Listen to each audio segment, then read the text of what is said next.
Halo, Shalom, selamat malam. Salam jumpa kembali bersama saya di dalam acara kita. Yuk beromong tentang Yesus, ya. Nah, kita akan berbicara tentang Tuhan, tentang Roh Kudus, tentang pribadi Tuhan malam hari ini. Dan saya ajak kita, sebelum kita memulai, nanti kita akan sama-sama menaikkan pujian bagi Tuhan. Hari ini saya ditemani anak saya, Elijah, yang akan mengiringi saya bermain gitar. Ya, kita berdoa biarlah malam hari ini sinyalnya bagus, tidak ada gangguan. Kita berdoa biarlah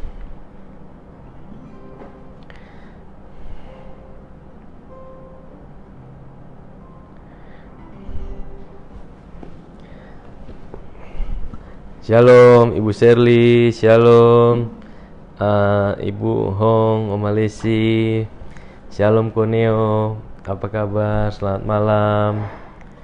Puji Tuhan. Haleluya.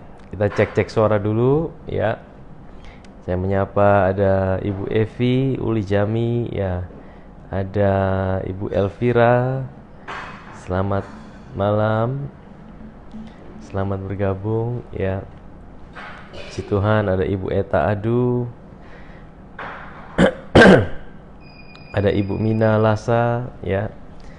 Puji Tuhan. Saya menyapa juga jemaat-jemaat di OCC yang ada di rumah, ya. Kita berdoa biarlah semua kita dalam keadaan sehat dan kita dalam keadaan baik-baik semua, ya. Puji Tuhan. Haleluya.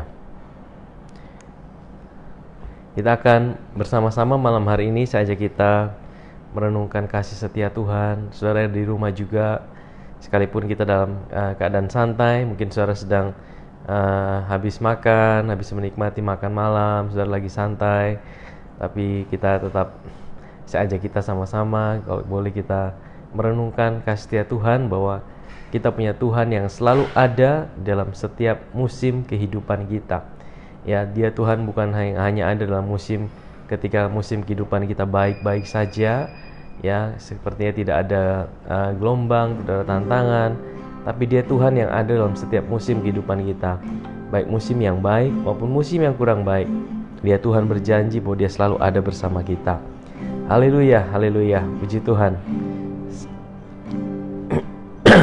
Engkau ada bersamaku di setiap musim hidupku. Tak pernah kau biarkan ku sendiri.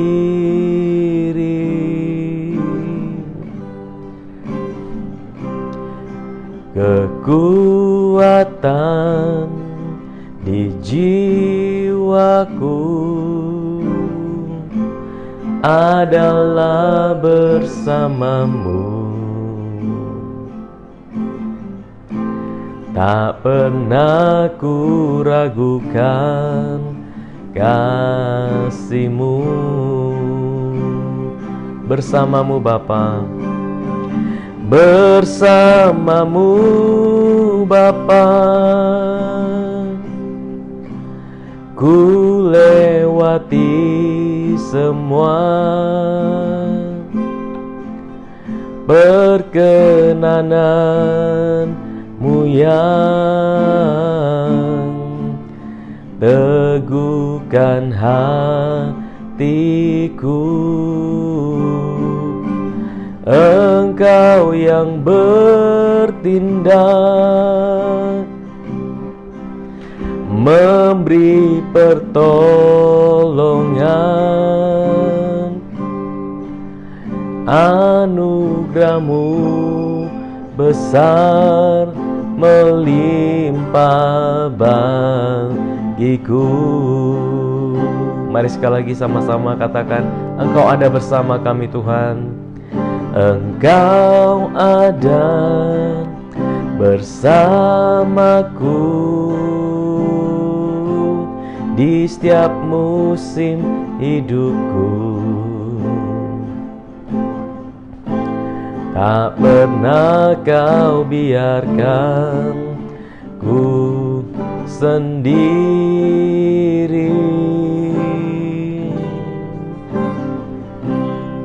Kekuatan di jiwaku adalah bersamamu. Tak pernah kau biarkan diriku bersamamu Bapa. Bersamamu Bapa, ku lewati semua perkenananmu yang teguhkan hatiku. Engkau yang bertindak, memberi pertolongan, anugerah-Mu besar melimpah bagiku. Bersamamu Bapa, bersamamu Bapa, ku lewati semua perkenanan-Mu yang teguhkan hatiku. Engkau yang bertindak, memberi pertolongan, anugerah-Mu besar melimpah bagiku. Bersamamu Bapa, bersamamu Bapa,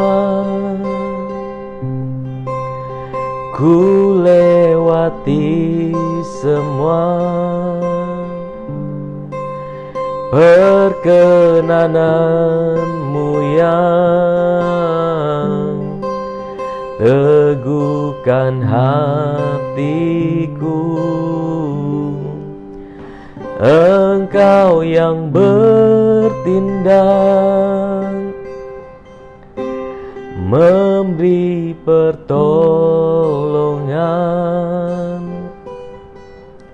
anugerah-Mu besar melimpah bagiku.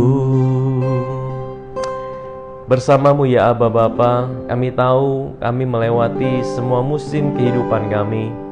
Engkau Tuhan yang bukan hanya dalam musim kehidupan kami ketika kami baik-baik saja, ketika kami tidak menghadapi tantangan, tapi Engkau Tuhan yang berjanji bahwa Engkau ada dalam setiap musim kehidupan kami. Bahkan dalam saat musim-musim kami sedang merasa sendirian Tuhan, di saat musim sedang kami merasa bahwa kami tidak mampu Tuhan, di dalam musim di mana kami merasa bahwa kami tidak kuat berjalan dalam hidup ini, Engkau Tuhan yang ada bersama kami. Engkau Tuhan yang tidak pernah tinggalkan kami. Bahkan di saat kami saat ini di tempat kami berada masing-masing, di kamar tidur kami, di ruang makan kami, di tempat dimanapun kami berada saat ini, di rumah kami masing-masing, hadirat-Mu juga ada bersama kami Tuhan. Kami bersyukur kami punya Tuhan yang tidak dibatasi oleh ruang dan waktu, Tuhan yang selalu ada buat kami dalam segala situasi dan keadaan kami. Kami berdoa malam hari ini Tuhan, biarlah apa yang akan kami sharingkan, apa yang akan kami bicarakan tentang pribadi-Mu Tuhan, itu menjadi berkat buat setiap kami Tuhan, menjadi kekuatan, menjadi pertolongan buat setiap kami. Terima kasih Tuhan, kami mengucap syukur. Di dalam nama Yesus kami sudah berdoa. Amin. Haleluya, haleluya. Shalom, sekali lagi saya menyapa Bapak Ibu, Bapak Mama semua yang ada di rumah. Apa kabarnya malam hari ini? Salam jumpa kembali ya di dalam acara malam hari ini. Yuk omong tentang Yesus. Saya percaya bahwa dalam hari-hari ini kita perlu terus merenungkan tentang Tuhan, mengingat kasih setia Tuhan, mengingat kebaikan Tuhan di dalam hidup ini ya. Kita percaya bahwa Dia Tuhan yang selalu ada bersama kita. Bukan hanya ketika kondisi kita baik-baik saja, tapi di dalam segala situasi dan keadaan kita. Puji Tuhan ya. Dan hari-hari ini kita sedang bicara tentang topik yaitu Roh Kudus. Nah, hari ini saya akan membawa kita melihat karya Roh Kudus di dalam Roma pasal yang ke-8, yaitu bagian yang kedua. Nah, yang lalu kita sudah bahas tentang bagian yang pertama. Kalau Bapak Saudara mau dengarkan lagi, saudara boleh cari ya, baik di YouTube saya ataupun di Facebook ya. Di YouTube itu saudara saya sudah masukkan di situ, yaitu karya Roh Kudus dalam Roma pasal 8. Nah, Roma pasal 8 ini saudara, kalau saudara perhatikan, itu adalah di dalam kitab Roma paling banyak disebutkan tentang Roh Kudus saudara ya. Dan di dalam Roma pasal 8 bagian pertama saya sudah jelaskan kenapa Roh Kudus itu sepertinya banyak bekerja di dalam Roma pasal 8. Karena Roma pasal 8 dimulai dari tidak ada penghukuman bagi mereka yang dalam Kristus. Dan dimulai dengan tidak ada penghukuman, disitulah Roh Kudus mulai bekerja. Disitulah Roh Kudus mulai berkarya. Waktu kita tahu bahwa tidak ada penghukuman bagi kita yang ada dalam Kristus, kita tahu bahwa karya Roh Kudus itu dimanifestasikan di dalam kehidupan kita. Nah, hari-hari ini kita memperingati tentang Pentakosta. Ya, Pentakosta itu kalau hari Minggu kemarin saya juga share, saudara boleh cari juga rekamannya, baik di Facebook, di DOCC ataupun di Facebook saya juga ada. Nah, Pentakosta itu dari kata 50, ini bicara tentang hari ke-50 sesudah Paskah saudara. 3 hari raya besar di dalam orang Israel, yaitu Paskah, roti tidak beragi buah sulung, itu jadi satu. Kemudian setelah itu 50 hari kemudian ada namanya hari raya Pentakosta. Nah, hari raya Pentakosta sebenarnya bukan hari raya asli untuk orang Kristen, tapi adalah hari raya perayaan orang Yahudi yang diperintahkan oleh Tuhan. Yang pertama, mereka memperingati bagaimana hukum Torah atau Taurat Musa itu diberikan di Gunung Sinai saudara ya. Dan itu tepat terjadi di Gunung Sion pada waktu itu Roh Kudus diberikan. Jadi di dalam perjanjian lama, hari Pentakosta adalah hari di mana hukum Taurat itu diberikan. Ya, tapi orang Israel juga merayakan sebagai hari raya penuaian, saudara. Nah, saudara bisa cari, kemarin saya ada share di dalam ibadah raya kita. Tapi juga itu adalah bagi kita orang percaya, pada hari Pentakosta terjadi Roh Kudus dicurahkan buat kita. Nah, Roh Kudus itu adalah seorang pribadi Allah sendiri. Ya, Yesus berkata, "Aku naik ke sorga, aku tidak meninggalkan kamu seorang diri sebagai yatim piatu, tapi aku memberikan seorang penolong yang lain." Ya, seorang penolong yang ada dalam hidup kita untuk selama-lamanya. Dia adalah penghibur, dia adalah pribadi Allah sendiri yang tinggal dalam hidup kita, yang tidak pernah tinggalkan kita, dan kita bisa panggil dia kapan saja, dalam keadaan apa saja, dia selalu ada buat kita. Roh Kudus itu tinggal dalam hidup kita. Ya, saudara mungkin merasa sendirian, saudara mungkin merasa tidak ada orang yang perhatikan saudara, tapi saudara percaya bahwa ada pribadi Allah yang ketiga, namanya Roh Kudus, yang menjadi materai dalam hidup saudara untuk selama-lamanya. Dia tidak pernah tinggalkan saudara, dia tidak bisa tinggalkan saudara. Beda kita dengan orang perjanjian lama adalah, orang perjanjian lama mereka hanya dihinggapi oleh Roh Kudus, tapi Roh Kudus tidak pernah bisa tinggal dalam kehidupan mereka karena Yesus belum mati dan belum bangkit. Karya Kristus belum terjadi. Hari ini saudara, sebagai orang percaya dalam perjanjian baru, Roh Kudus tinggal dalam hidup kita. Kita menjadi ciptaan yang baru. Kita menjadi ciptaan yang baru, Kristus kecil, di situ dimateraikan dengan Roh Kudus. Tuhan, Bapa dan Anak, Roh Kudus, Bapa, Putra dan Roh Kudus tinggal menjadi satu dalam kehidupan kita. Ini satu hal yang luar biasa saudara. Ini satu hal yang tidak dapat dibandingkan dengan dengan apapun juga ya. Nah, hari ini saya mau share tentang karya Roh Kudus ya dalam Roma pasal yang ke-8. Saudara, kita akan melihat dari ayat yang ke-26 saudara, sampai hari ini kita akan lihat sampai dari ayat yang ke-30. Kita akan sama-sama melihat, dan saya berdoa ini jadi berkat buat setiap kita yang mendengarkannya malam hari ini. Demikian juga Roh Kudus membantu kita dalam kelemahan kita. Oke, saya baca. Ini ada Alkitab terjemahan. Ini saya baca yang Alkitab terjemahan lain saja. Sebentar. Ya.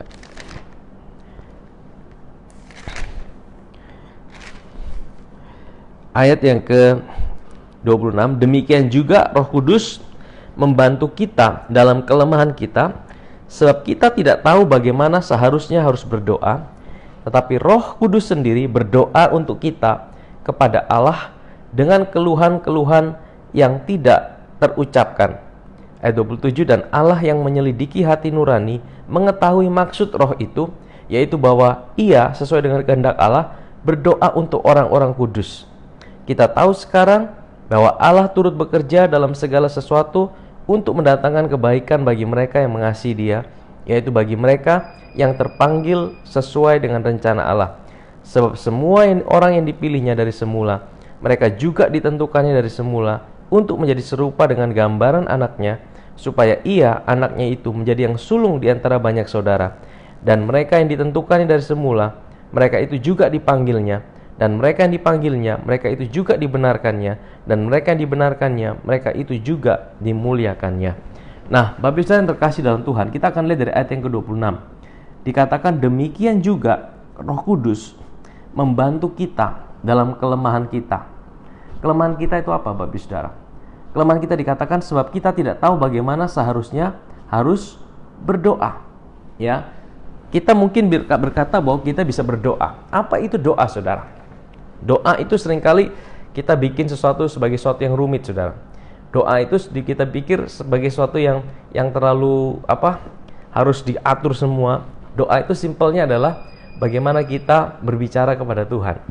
Ya, tapi firman Tuhan katakan kita tidak tahu sebenarnya bagaimana harus berdoa. Kenapa dikatakan kita sebenarnya tidak tahu bagaimana harus berdoa? Karena Bapak Ibu Saudara, seringkali saudara, dalam doa-doa kita seringkali tidak tahu apa yang menjadi rancangan Tuhan buat kita, apa yang menjadi kehendak Tuhan buat kita. Kita manusia memiliki logika, memiliki pikiran, memiliki keinginan, memiliki sebuah rencana dalam hidup ini. Betul, setiap kita punya sebuah perencanaan. Tapi tahukah Bapak Ibu Saudara, hari-hari ini semua perencanaan manusia itu sepertinya berantakan, saudara. Mungkin ada yang di awal tahun buat perencanaan, saya mau buat perencanaan ini, tahun ini saya mau buat ini, dan kita berdoa sama Tuhan. Tuhan berdoa, kita berdoa, kita minta ini, kita buat supaya ini bisa berhasil, kita minta Tuhan. Saudara, itu semua tidak ada yang salah, Bapak Ibu Saudara. Tetapi firman Tuhan berkata, ya, kita tidak pernah tahu dengan pasti apa yang akan terjadi di depan.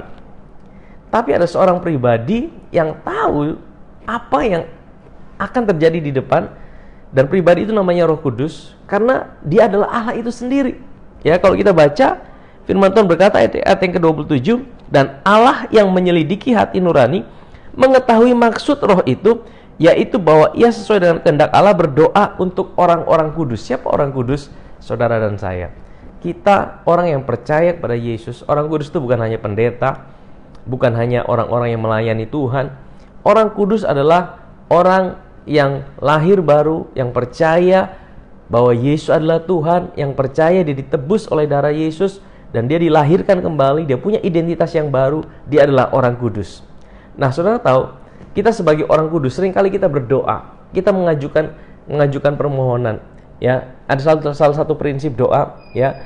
Waktu kita minta sama Tuhan, boleh tidak kita minta sama Tuhan? Tuhan, saya minta supaya usaha saya diberkati. Tuhan, saya minta supaya masa depan saya begini. Tuhan, saya minta. Boleh tidak, saudara? Boleh, saudara. Waktu kita meminta, bukan berarti Tuhan belum lakukan. Ya, waktu kita minta, sebenarnya itu menunjukkan ketergantungan kita, bahwa kita manusia tidak bisa hidup tanpa Tuhan.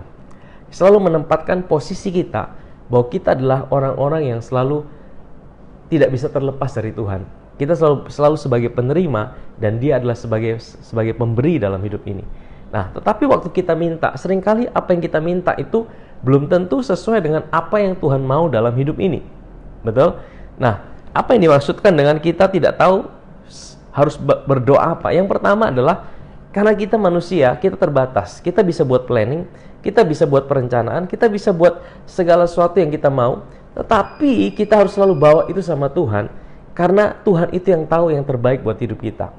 Jadi sekali lagi, berdoa yang pertama, berdoa itu bukanlah kita mengubah rancangan Tuhan, kita mengubah hati Tuhan terhadap hidup kita.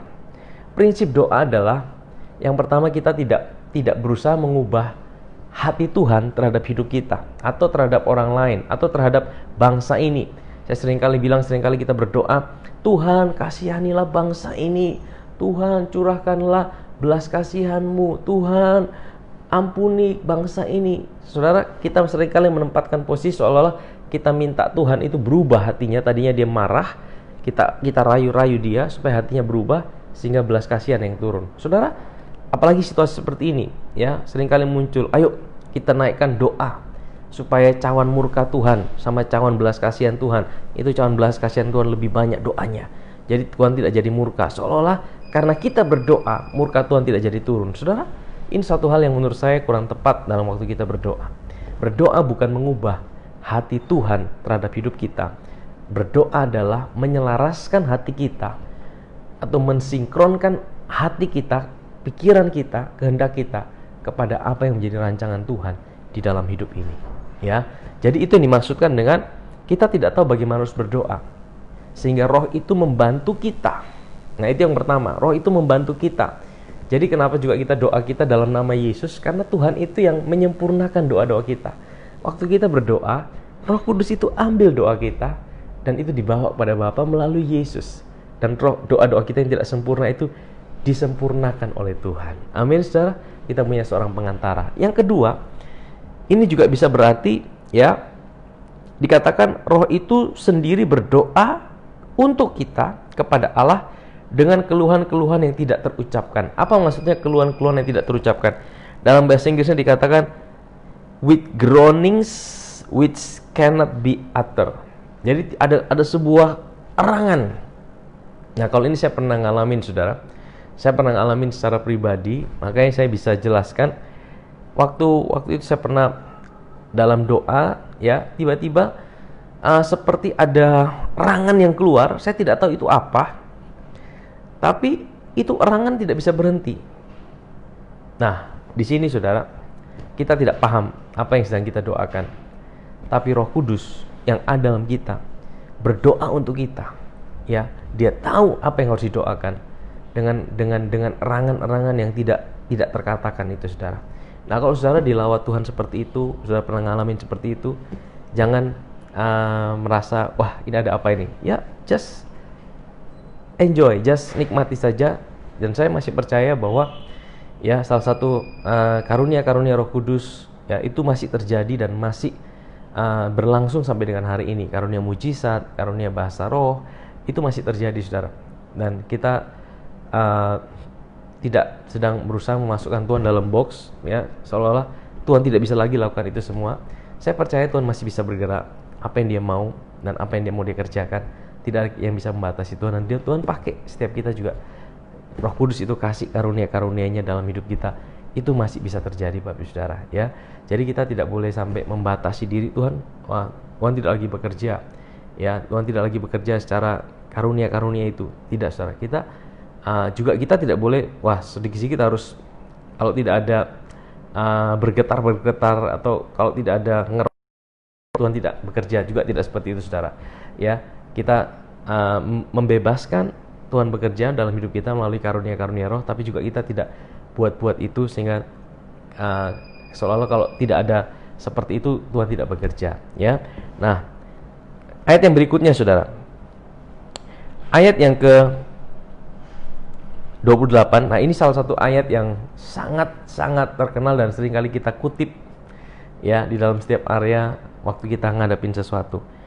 Kita tahu sekarang bahwa Allah turut bekerja dalam segala sesuatu, katakan segala sesuatu, untuk mendatangkan kebaikan bagi mereka yang mengasihi Dia, yaitu bagi mereka yang terpanggil sesuai dengan rencana Allah. Saudara harus tahu bahwa ayat ini berkata bahwa kita tahu sekarang bahwa Allah turut bekerja dalam segala sesuatu. Segala sesuatu itu apa, saudara?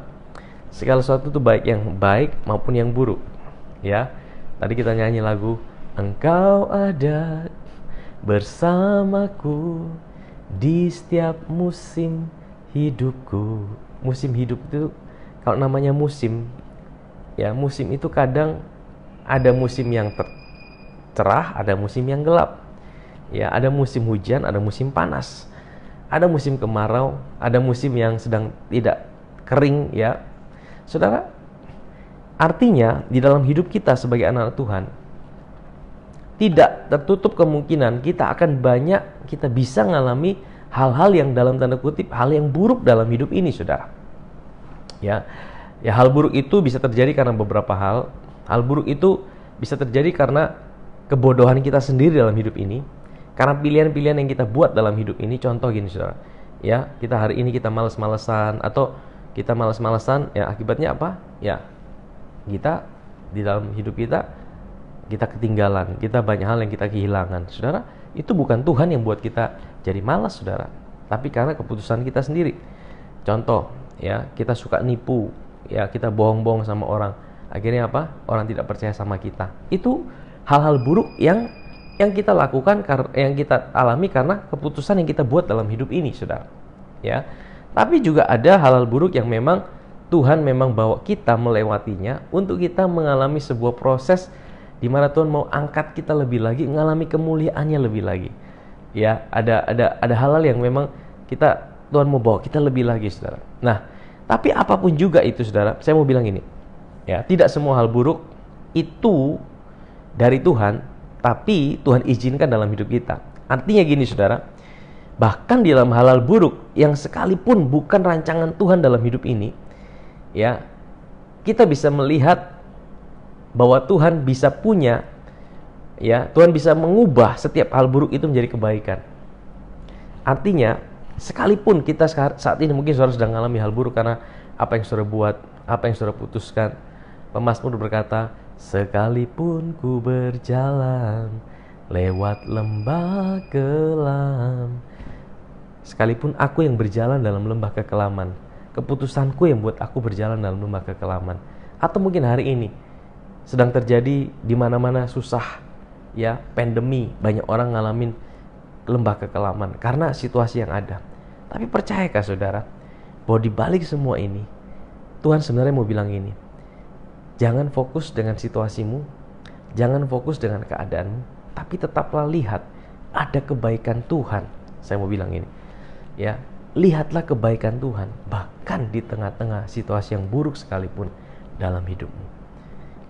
Kalau engkau bisa lihat kebaikan Tuhan, saya percaya sikap pertama kita adalah kita bisa mengucap syukur.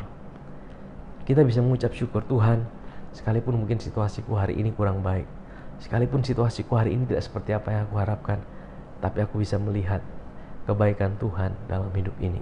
Aku percaya, Tuhan, Engkau selalu ada bersamaku. Engkau tidak pernah tinggalkan aku, Tuhan. Aku tahu Engkau Tuhan yang selalu ada bersamaku. Amin, saudara. Saya berdoa hari ini, saudara yang sedang mengalami hal buruk, mungkin dalam rumah tanggamu, mungkin dalam pekerjaanmu, saya berdoa saudara bisa tetap melihat kebaikan Tuhan. Saudara bisa tetap lihat bahwa ada Tuhan, bahkan di tengah-tengah saat-saat yang tersulit sekalipun dalam kehidupanmu. Waktu engkau tetap bisa melihat ada Tuhan, saya percaya selalu ada jalan, selalu ada pertolongan, selalu ada sesuatu hal yang Tuhan bisa buat dalam hidup kita. Amin, saudara. Ya, kita tahu sekarang bahwa Allah turut bekerja di dalam segala sesuatu untuk mendatangkan apa? Kebaikan bagi mereka yang mengasihi Dia. Artinya kalau saudara tahu bahwa Tuhan ada bahkan di tengah-tengah situasi yang buruk sekalipun dalam hidupmu, situasi yang buruk itu Tuhan bisa ubahkan menjadi suatu kebaikan. Waktu kita mengucap syukur, waktu kita percaya Tuhan ada, waktu kita percaya Tuhan ada di tengah situasi buruk kita, saya percaya situasi buruk itu tidak selama-lamanya. Tuhan akan ubah itu. Tuhan akan bawa kita melihat kebaikan Tuhan. Ya, Tuhan akan buat kita bisa mengucap syukur sehingga kita bisa melihat kebaikan Tuhan di tengah-tengah situasi yang sedang kita alami. Nah, bagi orang yang mengasihi Dia, yaitu bagi mereka yang terpanggil sesuai dengan rencana Allah.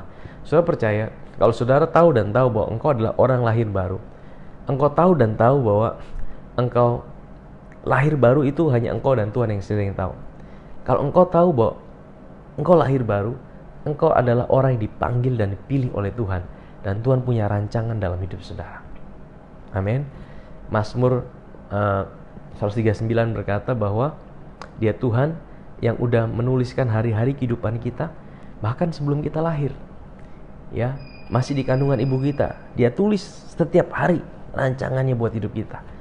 Saudara tahu bahwa Tuhan tidak pernah merencanakan yang buruk dalam hidup saudara. Hari-hari kehidupan kita ada dalam rancangan Tuhan. Amin. Ya. Ayat yang ke-29. Nah, ini satu hal yang menarik, saudara. Ini ayat yang seringkali menjadi perdebatan. Ya, sebab semua orang yang dipilihnya dari semula, mereka juga ditentukannya dari semula untuk menjadi serupa dengan gambaran anaknya, supaya ia, Yesus anaknya itu, menjadi yang sulung di antara banyak saudara. Dan mereka yang ditentukannya dari semula, mereka itu juga dipanggilnya. Dan mereka yang dipanggilnya, mereka itu juga dibenarkannya. Dan mereka yang dibenarkannya, mereka itu juga dimuliakannya. Nah, kalau kita bahas tentang ayat ini adalah salah satu ayat favorit tentang predestinasi. Predestinasi itu adalah salah satu doktrin yang mengajarkan bahwa setiap manusia sudah dipilih oleh Tuhan. Bahkan sebelum dunia dijadikan, mereka dipilih, ya, bahwa mereka ini selamat. Berarti kalau tidak dipilih berarti tidak selamat, saudara. Jadi ada yang dipilih untuk diselamatkan, berarti ada yang tidak dipilih sehingga mereka binasa. Tetapi saudara, ya ini menjadi perdebatan dan menjadi perdebatan yang tidak pernah habis-habisnya. Tapi apa yang saya percayai, apa yang sendiri saya percayai, bahwa Tuhan kita bukan Tuhan yang memilih, ya, seseorang itu kamu selamat ya, berarti yang lain tidak selamat. Itu namanya double predestination. Pemilihan double, ya. Berarti kalau ada yang pilih diselamatkan, berarti ada yang dipilih untuk dibinasakan, gitulah istilahnya. Tapi saya percaya bahwa Tuhan kita bukan Tuhan yang seperti itu. Dia punya sebuah kerinduan untuk keselamatan buat semua manusia. Nah, apa yang saya percayai tentang ayat ini, ya, saya tidak sedang mau membuat kita berdebat tentang ayat ini. Apa yang saya percaya tidak apa-apa. Apa yang saya percaya tentang ayat ini adalah bahwa di dalam kekekalan, sebelum, ya, segala sesuatu dijadikan, Tuhan itu yang pertama yang Dia pilih adalah Kristus. Ya, seorang manusia yang dipilih untuk diam di sorga adalah Kristus, jadi manusia. Nah, setiap kita manusia yang percaya, nah itu di dalam kemahatauan Tuhan.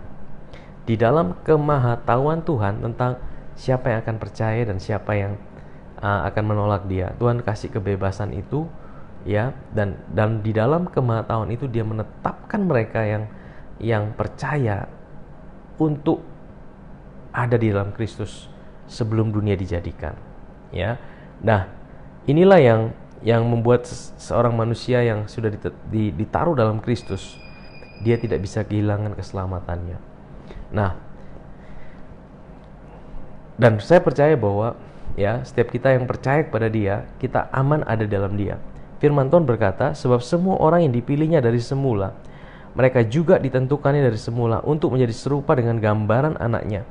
Jadi ketika kita ada dalam Kristus, ya, Dia ada bersama kita, Dia akan tuntun kita hari demi hari, ya, menjadi serupa dengan gambaran anaknya, supaya anaknya itu menjadi yang sulung di antara banyak saudara. Dia menjadi yang sulung. Dan mereka yang ditentukannya dari semula, mereka itu juga dipanggilnya. Mereka yang dipanggilnya, mereka juga dibenarkannya.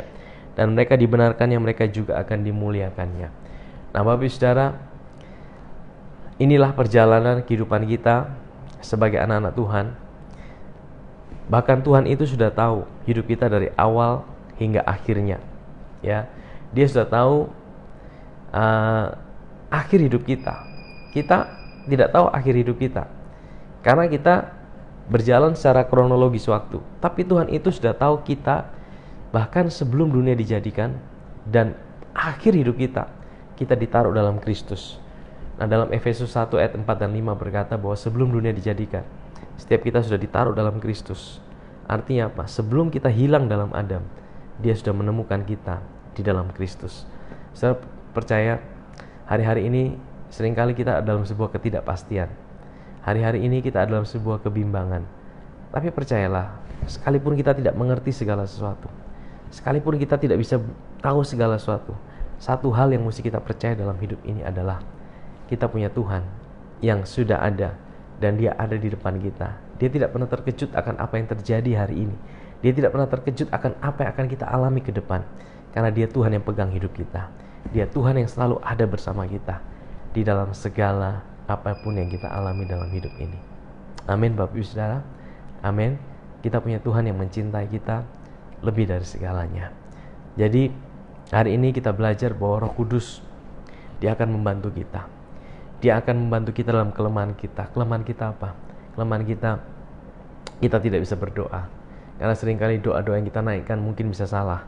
Tapi waktu kita berdoa, Roh Kudus akan membawa kita, ya, menyempurnakan doa-doa kita sehingga kita boleh mengerti kehendak Tuhan di dalam setiap doa-doa kita. Ya, kita boleh dibawa Tuhan mengerti. Kita boleh dibawa Tuhan untuk berada dalam apa yang Tuhan mau dalam hidup ini. Amin Bapak Ibu Saudara. Amin. Nah, malam hari ini saya akan berdoa buat saudara dan saya. Ya, apa yang sedang kita alami, saya percaya bahwa hari-hari ini saudara, kita butuh tuntunan Roh Kudus. Kita butuh kesadaran. Yang perlu kita bangun adalah kesadaran akan penyertaan Tuhan dalam hidup ini. Dia Tuhan yang tidak pernah tinggalkan kita. Roh Kudus itu ada dalam hidup kita satu kali untuk selama-lamanya. Dia menyertai hidup kita. Dan yang perlu kita bangun adalah kesadaran akan kehadirannya dalam hidup ini. Dan Dia akan menuntun kita bagaimana kita harus berdoa. Dan Dia juga akan mengubahkan kita dari dalam keluar. Ingat, saudara saya adalah orang pilihan Tuhan. Kita tidak terhilang, tapi kita ditemukan dalam Kristus. Mungkin kita bisa gagal, mungkin kita bisa saja sempat melupakan Dia, tapi Dia tidak pernah akan tinggalkan kita. Dia tidak pernah akan lupakan kita, karena Dia Tuhan yang sudah ada di depan kita. Dia Tuhan yang sudah berjalan di depan kita. Dia Alfa dan Dia Omega, dan Dia adalah kehidupan kita. Haleluya. Saya ajak kita berdoa malam hari ini. Mari sama-sama kita datang pada Tuhan. Saya rindu untuk berdoa buat saudara dimanapun saudara berada. Mari kita sadari kehadiran dalam hidup ini. Saudara tidak pernah sendirian. Saya juga tidak pernah sendirian. Sekalipun mungkin kita merasa kita sendirian, mungkin kau tidak rasa apa-apa, tapi firman Tuhan berkata pribadi Roh Kudus itu selalu ada bersama kita. Dan pribadi Roh Kudus itu selalu bicara tentang Yesus, apa yang Yesus kerjakan buat kita. Mari kita berdoa. Bapa di sorga, Bapa yang baik, kami datang padamu Tuhan malam hari ini. Kami sudah bicara tentang karya-Mu Tuhan di dalam kitab Roma Tuhan. Engkau Roh Kudus yang membantu kami dalam kelemahan kami. Kami tidak tahu bagaimana harus berdoa Tuhan. Kami seringkali berdoa hanya dengan apa yang kami pikir yang terbaik. Kami pikir rencana kami pikir apa yang kami butuhkan. Tapi kami taruh semua apa yang menjadi planning dalam hidup kami ke dalam tangan Tuhan. Karena kami tahu Tuhan bahwa Tuhan yang tahu yang terbaik buat hidup kami. Tuhan yang tahu apa yang ada di depan kami. Kami tidak tahu segala sesuatu, tapi Tuhan tahu segala sesuatu. Bapa, aku berdoa buat setiap anak-anak-Mu, buat setiap umat-Mu yang ada di rumah, yang saat ini mungkin mereka sedang mengalami persoalan, pergumulan. Allah Roh Kudus, Engkau menjamah hati mereka. Menjadi kekuatan, menjadi pertolongan, menjadi damai sejahtera Tuhan. Menjadi perlindungan buat setiap anak-anak-Mu. Tuhan, aku berdoa dalam nama Yesus. Engkau yang tahu setiap pergumulan anak-anak-Mu. Kami tidak tahu Tuhan apa yang ada di depan kami. Kami hanya bisa meraba-raba, kami hanya bisa buat planning. Tapi satu hal yang mau kami percaya, bahwa kami punya Tuhan yang bekerja di dalam segala sesuatu untuk mendatangkan kebaikan bagi setiap kami anak-anak-Mu. Kami mau lihat, kami mau percaya bahwa di dalam segala sesuatu yang kami alami ada kebaikan Tuhan. Roh Kudus, Engkau menjamah setiap anak-anak-Mu saat ini. Berdoa dalam nama Yesus, kasih-Mu, kuasa-Mu menjamah setiap anak-anak-Mu saat ini. Rumah tangga mereka Tuhan, pekerjaan mereka, segala situasi dalam kehidupan mereka, kami percaya dalam tangan Tuhan. Bapa, Biarlah mata kami selalu tertuju pada Yesus yang punya kehidupan kami. Aku berdoa dalam nama Yesus, biarlah damai sejahtera-Mu Tuhan yang melampaui segala akal itu memelihara hati dan pikiran anak-anak-Mu di dalam Engkau Tuhan. Terima kasih Tuhan, yang mengucap syukur di dalam nama Yesus kami sudah berdoa. Amin. Baik, Bapak Saudara yang terkasih dalam Tuhan, ya, kalau Bapak Saudara mau menyampaikan permohonan doa atau menuliskan ada kesaksian ataupun ada ini bisa tulis di Facebook fanpage saya, bisa, karena pertemanan saya sudah penuh. Bagi Bapak Saudara yang mau dapatkan notifikasi setiap kali saya naikkan postingan, Bapak Saudara boleh follow dan like di dalam fanpage saya yang ada, supaya setiap kali ada postingan bisa dapat notifikasinya. Dan besok kita masih akan ada Yuk Bangun Tentang Yesus, ya. Saya menyampaikan salam buat jemaat UCC yang terkasih dalam Tuhan. Saya berdoa semua kita ada dalam berkat dan perlindungan Tuhan, kasih setia Tuhan yang selalu menyertai kehidupan kita. Tuhan Yesus memberkati kita. Sampai jumpa. Shalom.